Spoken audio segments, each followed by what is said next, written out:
All right, Coach. So you guys head into your last game of the regular season, a lot on the line. How do you guys approach this?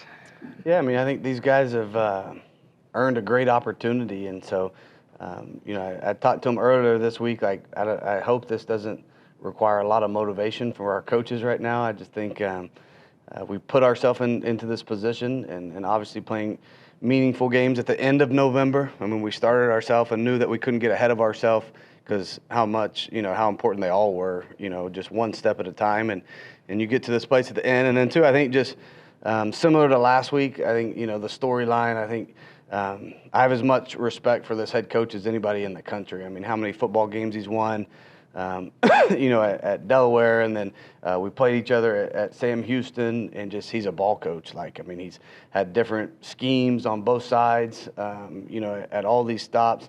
And I think he's just always been a program builder, and he knows what he's doing. And I think that's evident. These guys are fighting for a bowl game right now. They've been in a lot of tough games. You look back at like the Navy game, and there's just so many close ones where, they're right there with everybody in this conference. And so a huge challenge for us. They don't turn the football over. They run the football. They commit to it.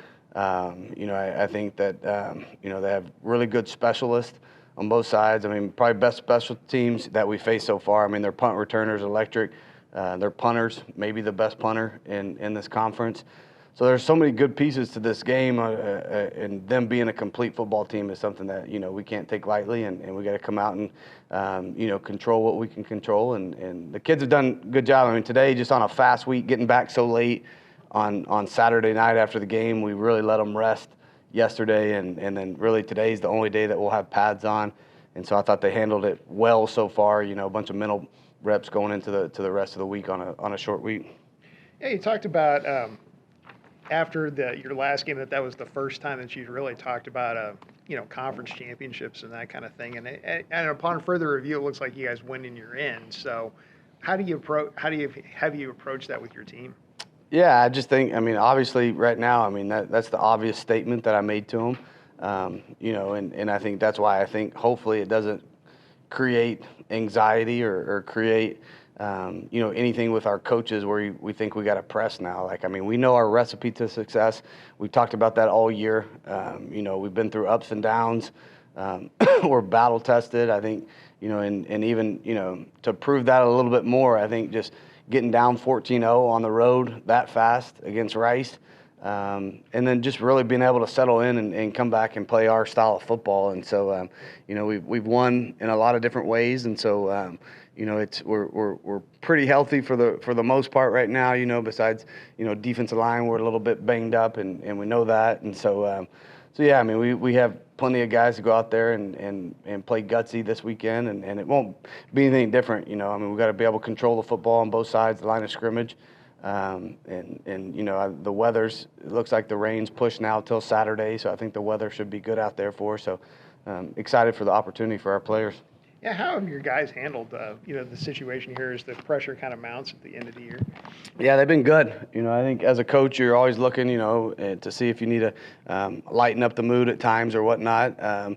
So yeah, we had a fun playlist playing at practice today, and some kids singing around. But at the same time, I've talked about this a lot this year. Like, these guys practice extremely hard, and I think that's been a huge part to our success this year. Just the way they approach practice on Monday, Tuesday, Wednesday, Thursday has been phenomenal. And so that didn't change today. I thought we were really sharp today, and went outside for a little bit, got some work. It's still beautiful weather outside, at the end of November here in Texas, and so enjoying that. Yeah, and you mentioned Temple, and they have played a lot better this year. What has been the difference with them as far as you see it on tape? Yeah, I think they're sound in everything that they do. They really don't make mistakes. They make you earn everything that you get. They don't turn the ball over. They've done a really nice job even on special teams, being able to transition it really well. I think that's a huge deal when you look at their starting field positions. They get really good specialists.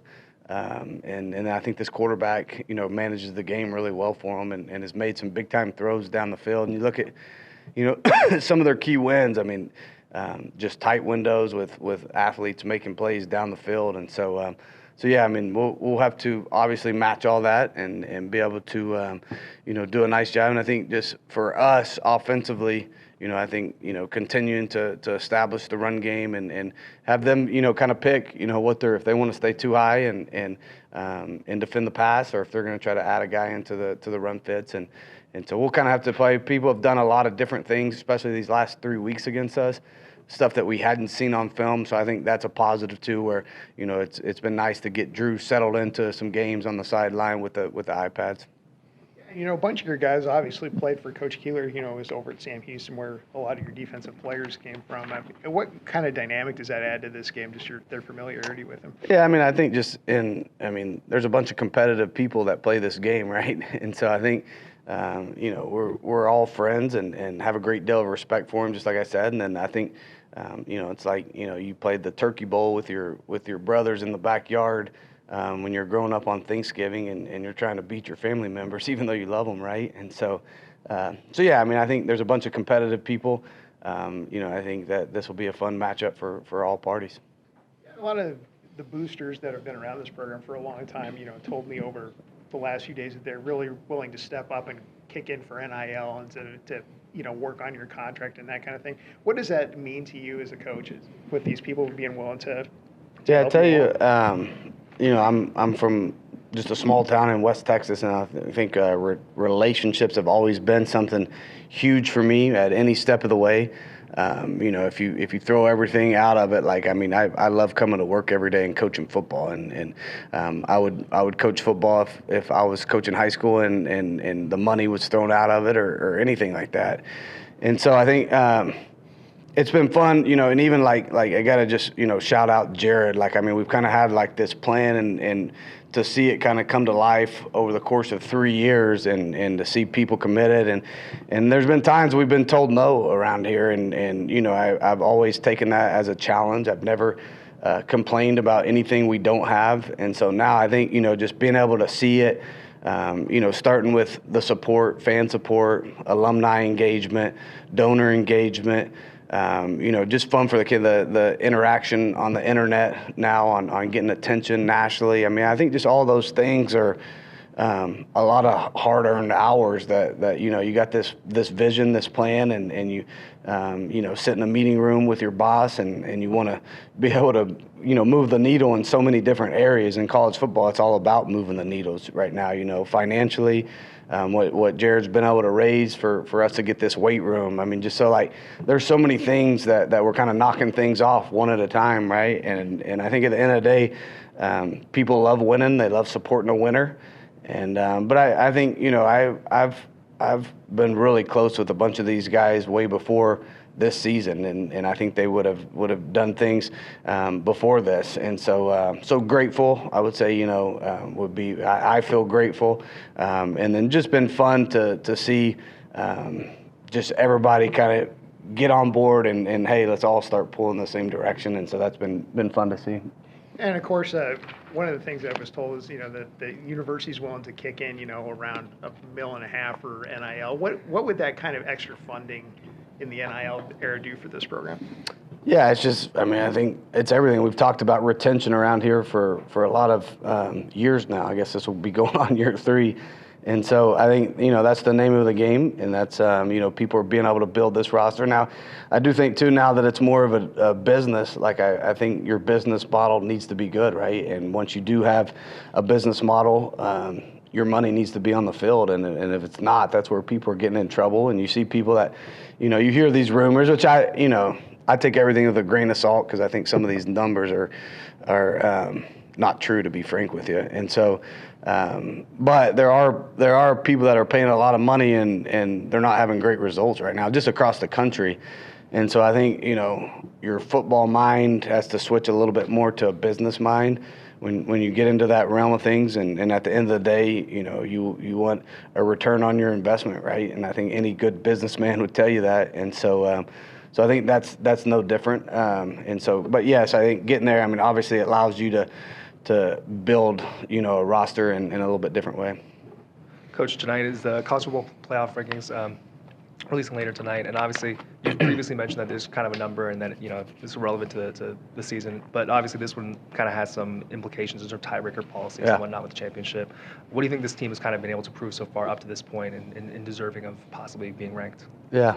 What time does that come out? I'm 6 o'clock, so on ESPN or something. I don't even know how they do it. So, yeah, I mean, there's a lot of arguments. I think, if we start looking back on there's some common opponents that we've had, with both James Madison, with Tulane right now, and you start kind of figuring some of that stuff into it. I mean, unfortunately, we're in a spot that we have one blemish on our record, and I think really if you take away six minutes of football, that were really bad for us, that, you'd like to have that back. Unfortunately, you don't get those things back in sports. And so yeah, I mean, I'd argue that, we're playing as good a ball as anybody in the country right now. And I think, we got a lot of playmakers. I think we play a fun brand of football that's exciting. And so obviously, I don't know all the calculations or how they do it, once they get into the room. I don't know if there's really a voice for G5 in that room. I just don't know. I'd have to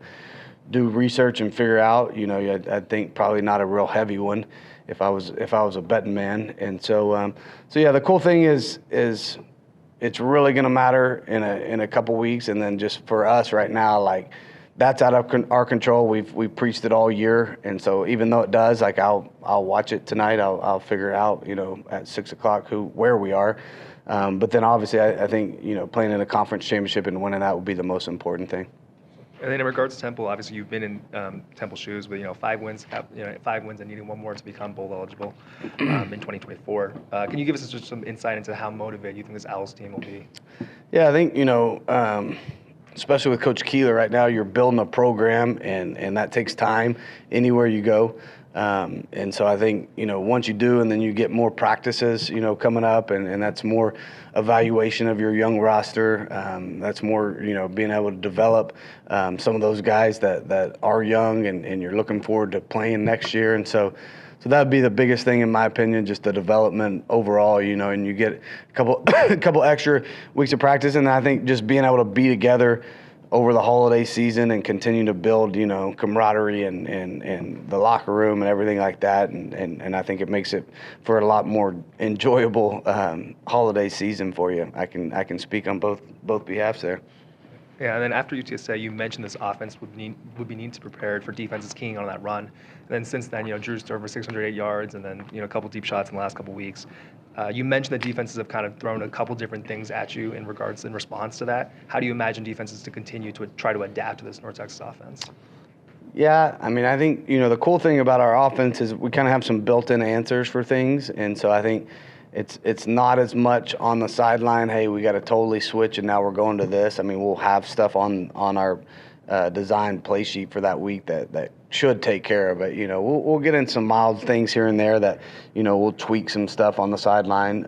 But usually, we'll have enough built into the game plan where hey, they're doing this, we're going to go ahead and go to this that we've already repped all week.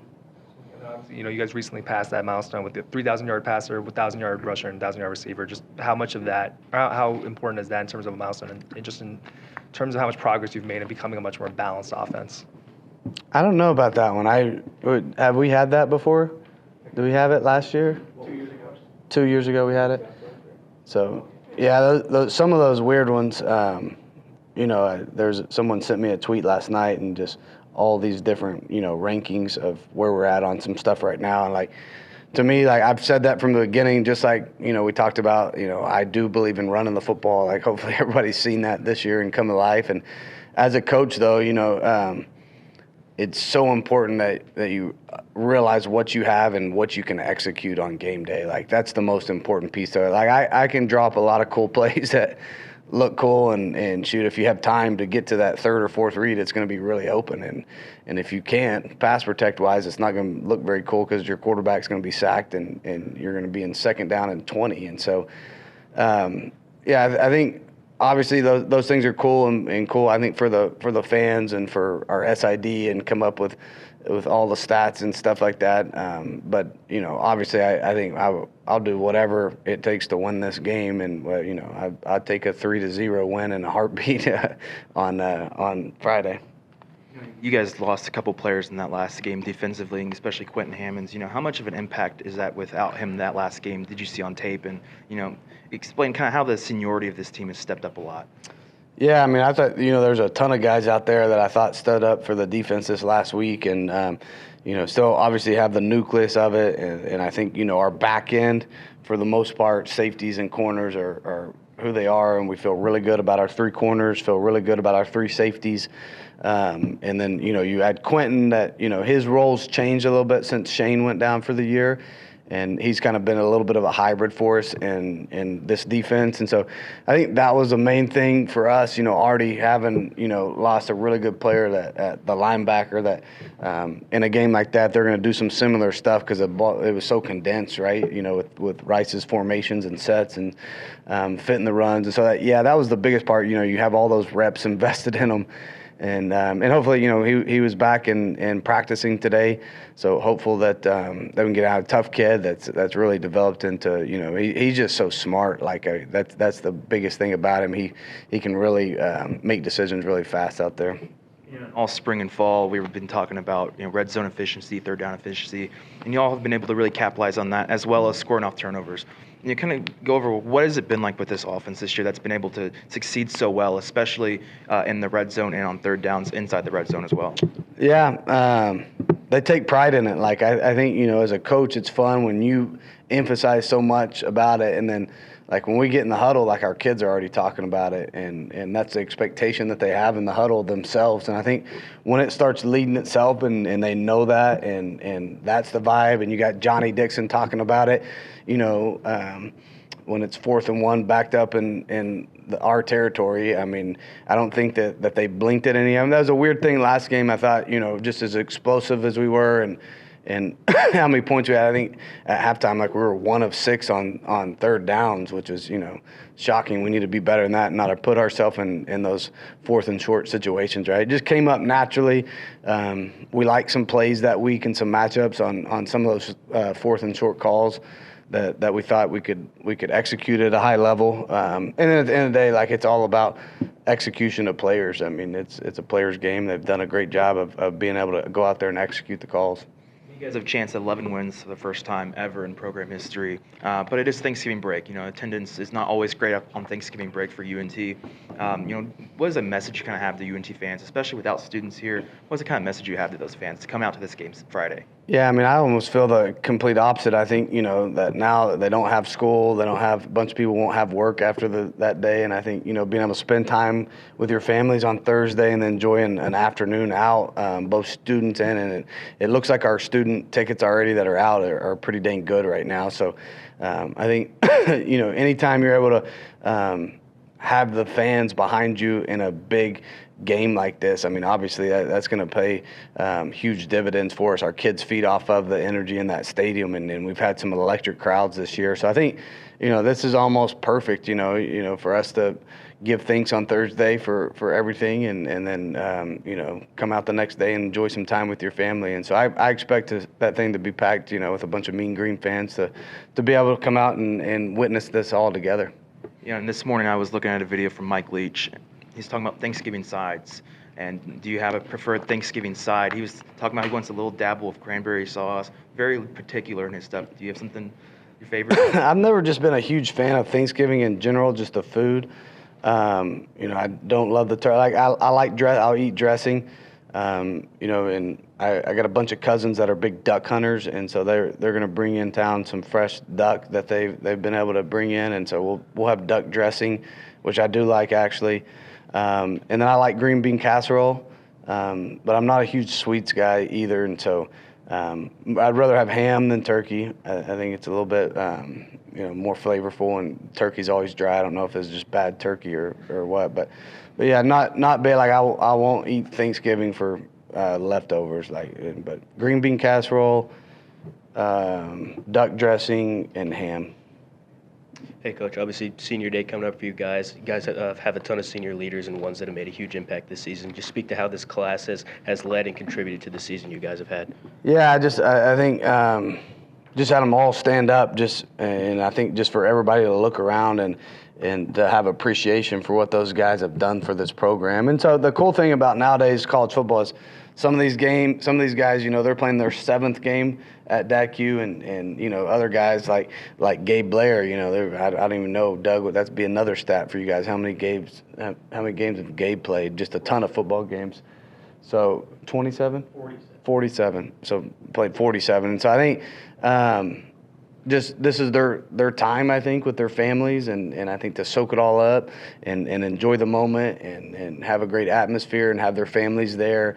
And, life after football is always hard for all players, I think. I think you're used to the structure of coming up and the workouts and study halls, and just it's somebody's telling you basically what to do at all hours of the day when you're doing that. And I think people struggle, players, when they get away from that, when football's over for them. And so yeah, I think just enjoying these moments. And then me, obviously, like, there's so many of those guys, no matter how long they've been here, have just had a huge impact on our season, right? You think about like a guy like Richard Outland, that's come in and tough as nails and where we needed help in the middle and has been just a phenomenal teammate. Cam Dorner. I mean, there's so many people that are one-year guys that have just come in and been able to help us get to where we are, right? And so I think coming the week of Thanksgiving, I mean, I'm thankful for those guys.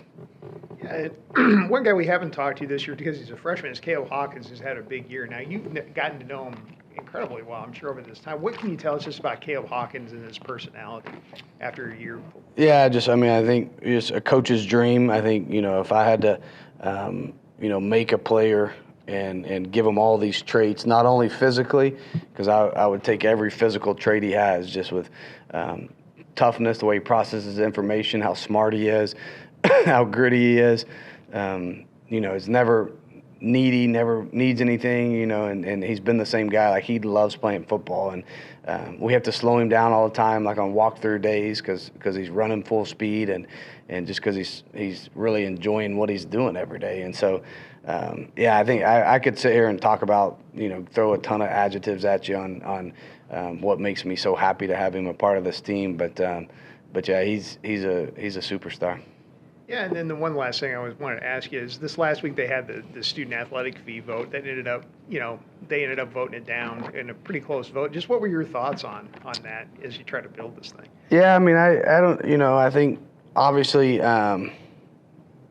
it would have helped us so much. And I think, you look at it from the big spectrum of things, and I know, there's certain students that, think that they should, not have to pay more just for athletes to benefit. But I think, it'd be something I think we need to readdress and rehash in the future. Like, I think that education on all of it will be important, to the students and being able to tell them exactly how, because it's not just going to help athletics. I mean, this thing's going to help Greek life. This thing's going to help, our music department and our band and our cheerleaders. And there's so many things. Like, everybody loves extracurricular activities. And so I think, it kind of gets down, the football team doesn't need more money. Like, it's more than that right now. And so I think as this thing continues to grow and we make more steps and strides on the national relevancy, I think it's going to be important for us. And so so to me, like, North Texas, it's always been strength in numbers, I think, is kind of needs to be our motto on this thing.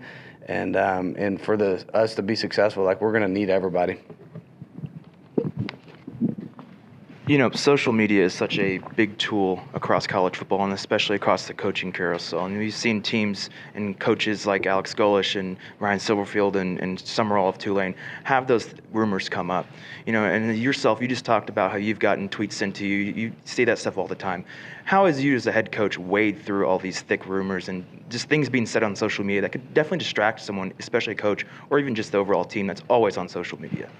Yeah, I think as a coach, when it's good, it's good. When it's bad, it's bad, and I think I have a great support system around me. And I think, I've always said, like it's been fun to build this place up the way we have. And like, we need an army to be able to do that. And like, this is not a one-man show. And hey, Eric Morse did all this. I mean, what I did do is I hired a lot of great people, and my wife at home is a soldier. And so I think just surrounding yourself with people, believing in I've done this before. And so like I didn't change a lot of things differently that I did Incarnate Word, and a bunch of my same people that we were able to change a FCS program into a national powerhouse, and we've been able to do that here. And so I think keeping your circle small, and through all that, I think obviously not getting on the internet is important when you're trying to focus on winning games, and just staying away from it, right? So for me, like the internet,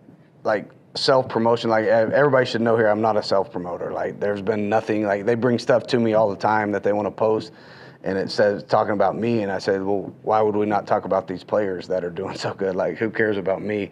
So I don't believe in self-promotion. Like I believe in these kids having their spotlight right now, and really digging into them and pouring into their lives. And so I don't think there's a secret sauce to it, but I do think, for me, like, I use it for recruiting and recruiting only, because we want best players in here, and search engines are not good. My wife doesn't even get on it during the course of the season, just for I think reasons everybody would agree with her with, and so enough distractions already as there is. So yeah, I think the biggest thing is just I have an amazing circle of people around me. All right, cool. Thanks, Coach. Thank you. Yep. All right, Pat. So a lot on the line this week. So how do you guys approach this? I think we approach it just doing the same thing we've been doing all season. Think of it going 1-0. This is a big night for the seniors, and we'd love to go out there and really enjoy this time, being at DACU, being with each other, and just doing what we've been doing all season, playing hard and playing with each other. Yeah, what does it mean to you guys to be able to go into this game knowing if you win, you get to the championship game? I think for us, all season we've been focused on being steadfast and, each game at a time. And, with this being a quote-unquote big game, it definitely makes guys amped and more excited. But we're really just excited to be out there, to go to each other, another opportunity at home, defend our home turf, and put on a good show and win the game. What do you see in Temple? They're a well-coached team. Their head coach is a coach that, very familiar with winning. So he prides his team on that. Our staff is actually very familiar with the head coach as well. So Temple's a very solid team. They play hard, and it's going to be a fun matchup, good matchup to play. You going to watch the CFP release tonight? The rankings and all that? Probably see it on Twitter. Honestly, you can't hide from it. You see it everywhere. Yeah. What are your thoughts on what you guys have done to merit inclusion in? Honestly, I'm just proud and excited, and really I just feel blessed to be a part of it. Like during the summertime, like the part that people don't see, like you see guys working real hard, you see guys really fighting, and to be here where we are, like it's really fun. Like it feels good to be at a team that's playing this way, and it makes it fun, and you're really in loving it with your brothers. So I just feel blessed, honestly. Yeah, and Caleb Hawkins is finishing off a pretty spectacular freshman year, and of course we haven't talked to him. Mm-hmm. So what's Caleb like? He is the most humble, just chill dude you'd ever meet. Like Caleb, he don't say too much. Before the game, he's in his locker, listen to his music. Like real humble kid, real good guy. And honestly, I just love seeing him go out there and ball, because he's a really good dude. Like at heart, he's a really good kid. Yeah, and I mean, it's senior day. A lot of you guys are going out, and one of them is a guy that you're pretty tight with. Will Jones has had probably one of the most notable journeys in college football, playing 7 years at 3-4 different schools. I mean, what's he been like to play with since you've played with him over an extended period? It's been fun, having a guy out there who's, you dependable, is going to communicate. It's really been fun. It's been a blessing. He's one of those guys, like one of those seniors who really want to cherish this night, senior night, and really go out there and have fun. He's one of those guys, the many guys and many seniors that we are going to enjoy playing with this Friday. Yeah, I mean, you've obviously enjoyed playing with. What is it about Will that makes him so enjoyable to play with? He's a good communicator, and he's with his years, he's really a vet. Like he knows what's going on around there. He's a guy who gets everyone involved, and he just knows what he's doing. We kind of talked about over this team is kind of since the summer, since fall, established that these are some of the goals you guys wanted to achieve. When you reflect on that period of time, who were the first couple guys that established that was kind of the standard and that was the goal? Well, honestly, when everyone first got here, like at least for me, when I committed here, that was a goal. That was something that we wanted to do. Like a lot of the guys who committed here, that was a goal. So knowing that was a goal, going into the summertime, we knew that like work ethic, we had to work to be a team that want to be where we're at now. And as we went into fall camp, as we went into each game 1, game 2, each game, you know, we just built on top of that. Because honestly, I think when everyone signed their name on that paper to be like, hey, I'm gonna go to North Texas, that was the goal, the vision that we seen in mind. Why do you think that was kind of the reason, or why do you guys think that was the goal for you guys? Well, I think in college football, like when it comes to being successful and making these runs, like it's big about culture and being on the same mind and wavelength. You know, like when you go different places and visit different places, like for me, I visit a lot of places and I visit North Texas, and one of the common things that the coaches said was like, hey, like this is our goal. We want to make the playoffs. We want to win our conference. Like we want to be a good team. And the more guys you come on those visits that have those same goals, saying the same things, you honestly gravitate to each other. You know, like unconsciously that just happens. And I think that's what happened with this group. Absolutely. And I also wanted to ask you about, you know, how has the defense kind of handled, you know, sustaining all these injuries, but still managing to, you know, hold Rice to 24 points last week? I think just next guy up. You know, a lot of guys they're preparing. The good thing about when we practice is everyone practices hard and everyone practices for when they do their rep. You know, a coach says like there should be no drop off. Like there's no 1, 2, 3s. I'm a UNT defensive player. And I think guys are coming in and doing that. You know, like Kenton had a great game last game, stepping up. You know, and it's been huge for us. And guys are just going out there, executing, doing what they're supposed to do, and they're excited to do it too. You know, 2 years ago to the day, North Texas went into their final game of the year with 4 wins. You guys go into your final game of the year on Friday with 10 wins. You know, what is that kind of like for you, especially as someone who's on that 2023 team, to now, not just with, you know, great attendance and, you know, great football and great team overall, but yourself personally? Yeah. The crazy thing about that season is, like you said, I was part of that team. And, you know, I think there was, I want to say 9 games we played that were like 1-score games. And just seeing, and we had some guys. Like at that time, we had a lot of good players. But it's crazy seeing just the difference in, like now you understand what that 1-point loss is. Like you see it in games, like times where you face adversity, responding to it. And I think that's something that this team has done well, is just responding and growing. You know, at that time, you know, college football, you never know what's going to happen. All you have to do is just roll over and take the next punch. And I think that's the biggest thing with this group is like when we face adversity, guys get tighter and we respond. And I think that's what helped us be in position where we're at today.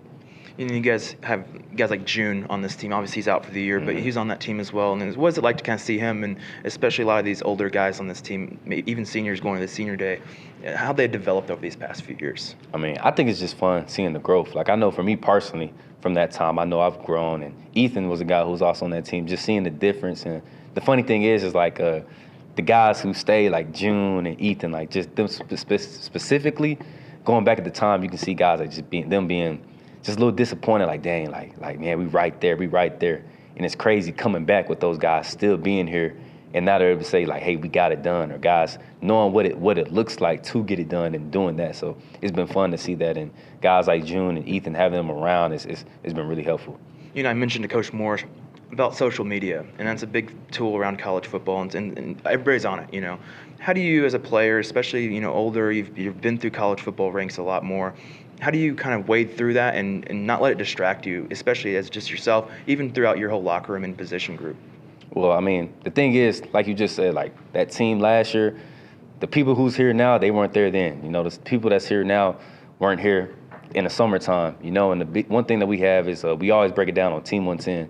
It's a big emphasis that, like, the only thing that matters is this team right here, right now. Like college football, everything changes, and I think us really focusing on Team 110 helps take the other things outside of it. And, you know, guys, we know social media, like, no one knows what happens inside, and it's some of the stuff you see, you kind of chuckle at it because, like, the stuff is crazy. Like, I mean, I seen a meme of Wyatt yesterday. It was just hilarious with him and Randy Moss. But I think the biggest thing is guys are just sticking to Team 110 and staying in that, and just knowing the same people who got us in it, which is us, and the same people who's going to finish it out with. So I think we're focusing on that. All right, cool. Thanks, Pat. Yeah, thank you. Tracy, you guys have a lot on the line this week, so how do you guys approach just, such a huge game at home?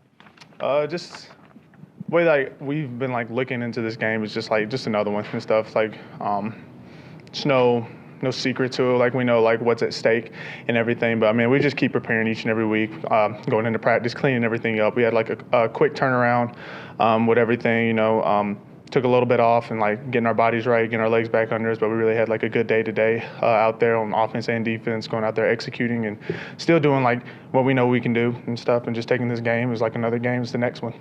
Yeah, Coach mentioned after the game that you guys haven't talked about, conference titles until now. Do you guys really focus in on what's possible at this point? Not really, because we still got to control like what we can control. In these next like couple of weeks and stuff, we got to go out here and take care of business Friday, and then we'll just see like what's destined for us after that. What do you see in Temple? Kind of similarities to last week's team. The DC actually that coached at Rice, he actually coached under the DC that's at Temple right now. So it's kind of like some similarities. They'll run like a little bit of 3 down with like a walked up jack and stuff. They'll drop the jack into the boundary. They might line them up a little bit to the field and stuff.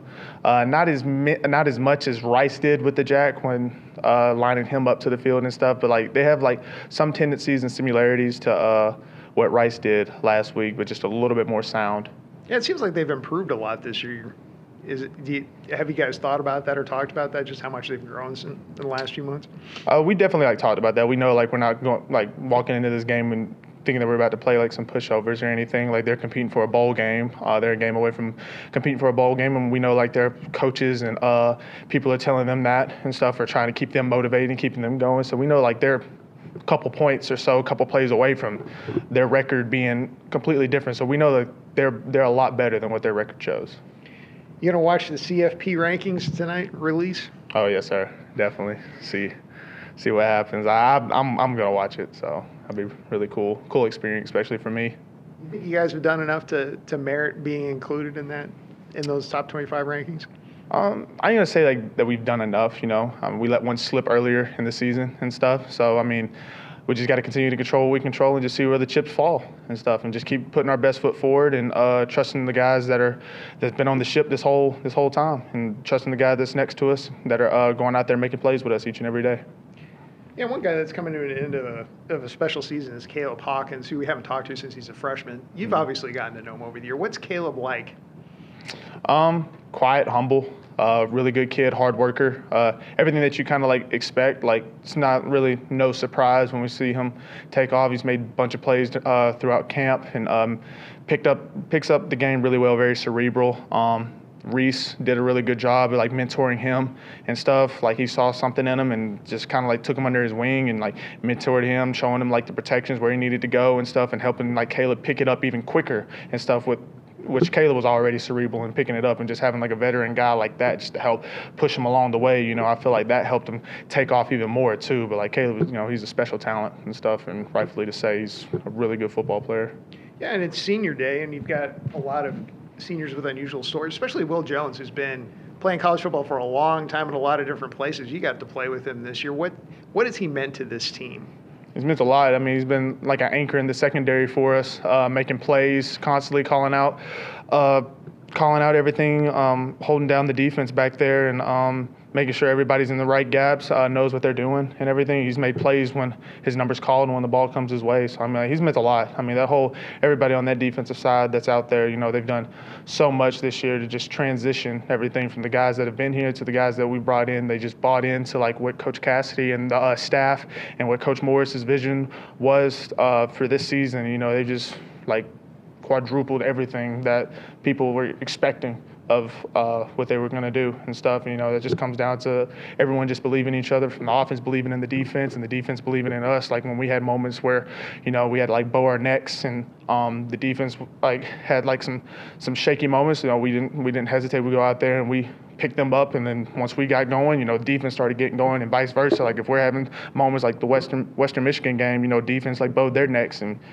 we started getting stuff rolling and stuff and finding a way to get out of that game. So we just all bouncing off each other. Trey, we just talked to Pat, and he mentioned that, for the newcomers, as soon as you guys signed, you guys kind of shared a similar vision that, the coaching staff had in terms of making the conference championship, winning as many games as you guys have. Did you kind of share that expectation, and just why do you think, they had that standard and expectation and goals for you guys? I think just looking at, last season, there's moments last season where like a couple plays away from, record being different last year and stuff. And so the coaches that they brought in and the players that we all brought in, a lot of us have came from come from like winning programs and everything, you know, and places that we've came from, like the school I came from, we were a couple plays away from being conference championships and making the playoffs and stuff. So bringing in just a bunch of guys with like a winning mindset and everything, and easy, like coachable guys is like a real big thing. So like we all just came in with this like the right mindset to all had one goal in mind, and that was to win conference championship and see how far we can go with this thing. Absolutely. And then how is it just from a enjoyment standpoint that you guys are very close to achieving some of those goals? Oh, it's just really enjoyable. I mean, you just you don't take any moment for granted and stuff, and you just kind of just go out there and enjoy, because you want to enjoy it. Like you live in the moment and you enjoy it and stuff, but you also know like there's still business like be taken care of, so you can't like overindulge into like the excitement and to all the things that are happening and stuff. You know, you gotta like have a quick mindset, flip it right back on and get back to work the next week and know like you can enjoy all this at the end of it. From an on-the-field standpoint, how have you kind of seen defenses kind of react to you guys being very successful running the ball, and then obviously in more recent weeks also passing it as well? Just kind of react to you guys being able to do both. It's the tempo that we play with. We go like really fast. Defense gets a little confused. They try to go out there in base formations, but I mean like Drew does it really good at like maestroing everything, commanding everything out there in the O-line, making their calls, and Tay Yance out there making the right points and stuff for the running back and for me and stuff when it comes to like the blocking, protecting their tails off when we go 6-man, 7-man pro and everything. When I run a route, when I'm in there and protecting and stuff, we all just know like what we're doing and stuff. So it just comes down like we just execute very well, and like the defense, like even when they make the right calls, we execute perfectly, and we still make plays when they think that they made the right call on defense. You were one of the guys that scored on one of the many explosive plays from Rice game, but Drew Messmaker hit on a lot of those last week. What has it been like to kind of see him just continue to evolve every week, especially last week when he seemed about as accurate as he's been all year? Just watching him grow each and every day, each game, it's just seeing him like really like take hold, and the potential, like sky's the limit for him. I mean, definitely a guy that you expected to see play on Sundays and everything. It's just amazing to see like a guy that's never really played that much football, to just see him just pick up the game, just a natural football player. Everything just comes natural to him, very cerebral. Like when he sees something, it's kind of like a photo memory. If he sees a certain coverage he's never seen before, it's not like he panics or anything. He kind of like looks at that, goes back on film, and it just like locks into his brain, and he goes back out there. He knows like what to execute on the next play when they run that certain coverage or certain scheme up with the D-line and with blitzes and everything. And one of the things Coach Moore stressed throughout the whole offseason was scoring the red zone and getting more efficient on third downs. And you guys have done both that this year, ranked really high in the country in that. Speaking kind of what Coach Morris has done and the overall offense has done to be able to be as efficient as y'all have been, especially with a guy like Hawkins who's been able to punch it in almost every single time in the red zone. I think like the main thing with that is just being able to run the football and everything. Like us, like being able to run the football even more and just open up many lanes in the passing game. Like the offense is very explosive when it comes to passing the ball around and everything, but just being efficient in the run game is really what's helped us out in those, especially in those red zone situations and stuff. Not always having to rely on like throwing the ball and everything. Like we can hand the ball off real quick and run any type of gap scheme, zone scheme, run plays. And, we can punch it in. We got the O-line, we got the tight ends, we got the receivers that are willing to go out there and bow their necks and block and do everything and get the running back in the end zone. And then Caleb also has like a gift of talent of being patient, reading the hole, and letting the blocks develop. You guys have a chance at 11 wins on Friday, and historically, UNT's not great with attendance on Thanksgiving break, but obviously there's a lot of positive. What is the kind of message to fans that are maybe on the fence of coming to see maybe a historical performance on Friday? It's not the same UNT team, like you said. Like each and every week, it seems like that this team's made history. And, we just, like I said, we just go out there each and every week, and like every game's important to us. Like the next game is the most important game, no matter who we play. I mean, a team that's undefeated or a team that's won one game, each game we go out there and prepare the same way each and every day.